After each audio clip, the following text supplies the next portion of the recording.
Ang daming mixed reactions dito sa ginawa ni Tony sa pagdidisiplina sa kanyang anak-anakan na si Paye.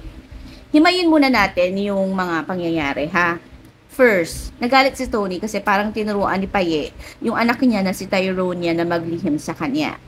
Tapos, hindi rin naman niya sinabi yung nangyaring pagtulak sa kanya ng isang foreigner doon sa elevator ng isang sikat na hotel 3 weeks ago na yung nakakalipas.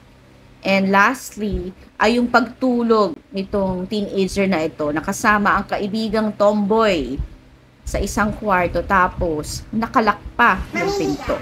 Lalayas ka, bubugin kita. Mami, ayaw ko pong umalis. Ayaw umalis, tumayo ka dito. Tanggalin mo sa lamin mo. Hindi ka nabibigyan sa Okay. Okay. Wala ako sa lugar para i-judge si Tony kung tama ba or mali yung ginawa niya or naging mabuti or masama ba siyang ina. Ang hindi ko lang nagustuhan dito sa ginawa niya ay yung pag-bring up niya ng mga tunay na magulang nitong si Paye na kesyo ganito, ganyan sila, kaya ngayon, ganyan ka. Yun, I don't like that. Kasi for me, kung papagalitan mo yung bata, i-address mo yung ginawa niyang mali. No need na idamay pa yung magulang niya or kung sino man. Kasi, alam niyo yun, sa halip na i-take niya yung responsibility, yung pagkakamali niya as her own, matututo siyang mag-victim blaming na. Kaya niya ginawa yun kasi siya or kasi sila or dahil sa kanila. Yung mga ganung bagay ba?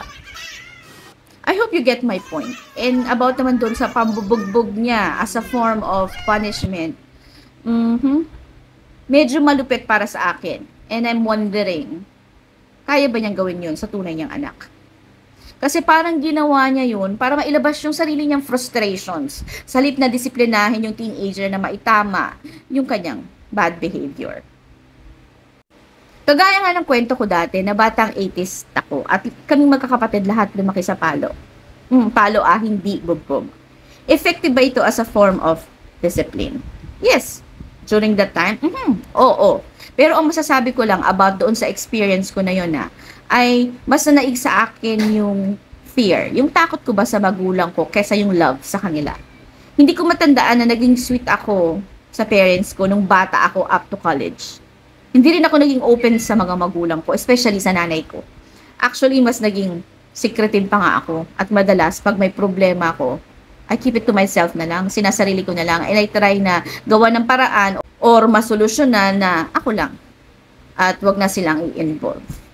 Naging close at sweet lang ako sa aking nanay at tatay nung nag-work na ako, nung hindi na nila ako pinapalo.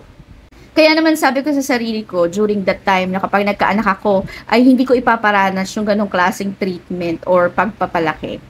And this kind of parenting for me works.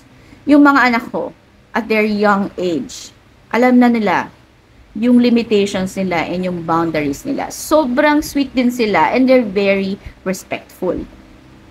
Tayong mga magulang, no, iba-iba tayo ng approach kung paano natin papalakihin or didisiplinahin yung mga anak natin. But we have these common goals na mapalaki natin ang ating mga anak na maayos, magalang, mapagmahal, at may takot sa Diyos. Na magkaroon sila ng feeling of security. Na ma-feel ba nila na safe sila? Kasi, andyan tayo na bilang mga magulang nila, handang umagapay, magtanggol, at mag-comfort sa kanila hanggat dumating yung panahon na kaya na nilang tumayo sa sarili nilang mga paa. At kahit pa nga, di ba, na malaki sila or tumanda na, di ba, hindi naman nagbabago yung tingin natin sa kanila. Na they will always be our babies, no matter what.